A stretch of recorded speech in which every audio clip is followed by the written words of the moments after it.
main part of the meeting.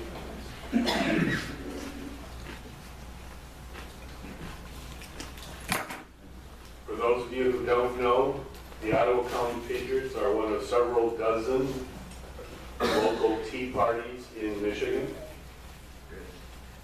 Our principles are basically three. The first is fiscal responsibility. Second is limited government. And third is confidence in free market economics. And so you can see why we have been eager to sponsor this tax day town hall for the benefit not only of the constituents here in the room, but for our legislators as well.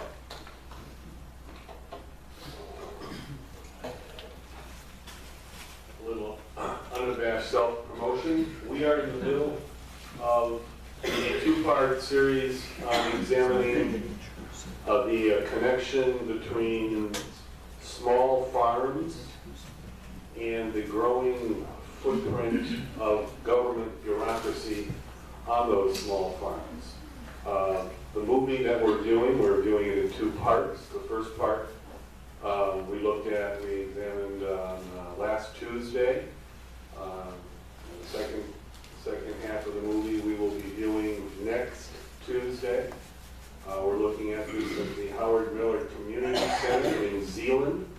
And if you are at all interested in the intersection between small farms and government bureaucracy, I encourage you to join us next Tuesday at 7 p.m.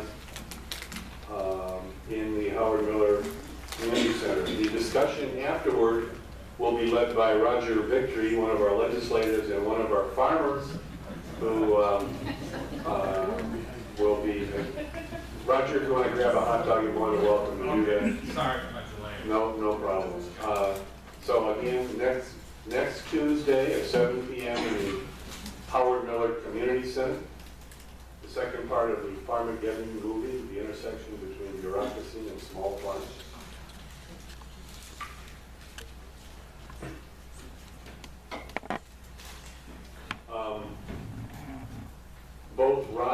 Both Amanda and Joe have some charts that they'll want to share with us, but before concerning Michigan's upcoming fiscal year budget, but before they do that, I'd like to set the stage for a couple of charts myself.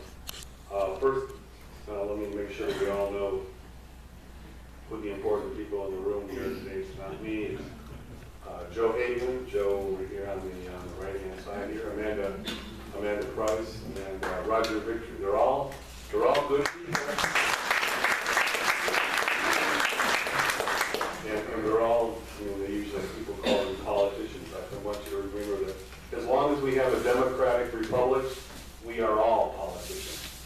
That's right. And it's wrong to use that word politician as a slur, okay, as a negative connotation. They're just more active than most of us in this country, okay, today. They put their heart and soul where most of us just put our mouths. So they need to be congratulated for that. And we need to strengthen the dialogue between ourselves and them to ensure that we stay a democratic republic. Hey, thanks for being awake. First of all, Ottawa County. There are about 250,000 of us living in Ottawa County, divided up into about 100,000 households. The average household income in Ottawa County last year was $70,000. Okay, now that's if you add up all the household incomes and divided by the 95,000. But another way to think of that total number is to ask how many, half of the people in Ottawa County make $55,000 or less. And half of the households make $55,000 or more. It's the median income, and that's what the 55,000 is. The total gross domestic product in Ottawa County is $6.5 billion. The tax base for the county is about $10 billion, property value-wise anyway. Michigan, or Ottawa County, is one of 83 counties in the state of Michigan. There are 10 million residents in Michigan compared to the 250,000 that live here in Ottawa County. There are 3.8 million households. Their average income is $65,000 less than here in Ottawa County. And the median income in Michigan is $50,000, $5,000 less than in the state as a whole.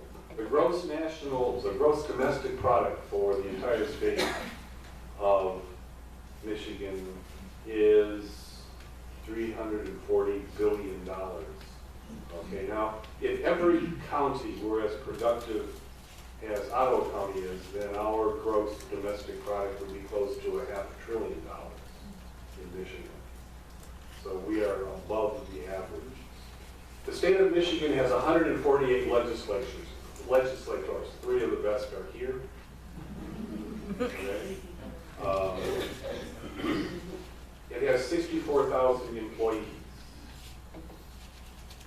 Okay, so when we talk about the state of Michigan and its government, those are the people that make it happen, whether you like it or not.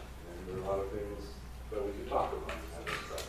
But these are the people that are the effective board of directors for the institution of the state's government.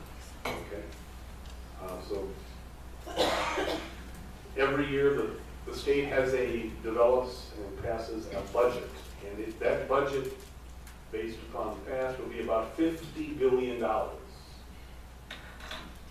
$30 billion of that the state is going to raise directly itself by taxing, by fees, and so forth. 40% of that money, $20 billion, is going to come from the federal government with strings attached. Okay. The total outstanding obligations that the state of Michigan government has incurred, and that's just bonds, the actuarial pensions and health care, and they expect that people are going to live until 78 or 79, but they're going to pay their health care costs until they die and so forth. That's an actuarial liability. When you add that all up, the state right now has a liability of $125 billion. That's a significant amount of money.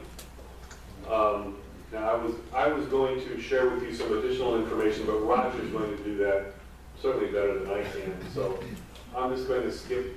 I want to get to this chart because it's something of concern to me. It charts over the last 15 years what's happened to the revenues that the state collects. That's the blue line over the last 15 years. And you can see, except for one little episode there, it's been trending upward steadily.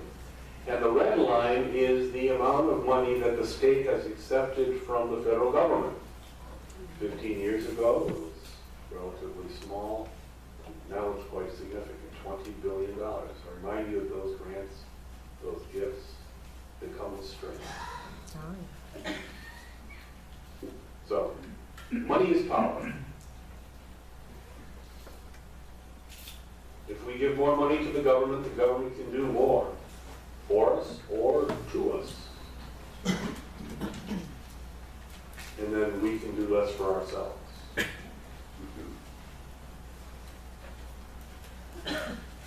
When it comes to the money that the government, the state of Michigan spends, we have to ask who really controls it. As I've tried to emphasize to you a couple of times now, 40%, 4 out of every $10, the state of Michigan now spends comes from the federal government. So who really controls that money? And who controls how it's used? Is government too big or is it too small?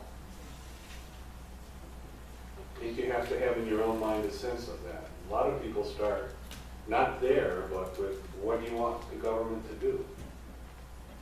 Rather than asking, is the government too big already, or isn't it big enough already? You want to make it bigger. Also, we have to ask ourselves, is what the government doing the right priority order? And I think we'll have an opportunity to talk about that.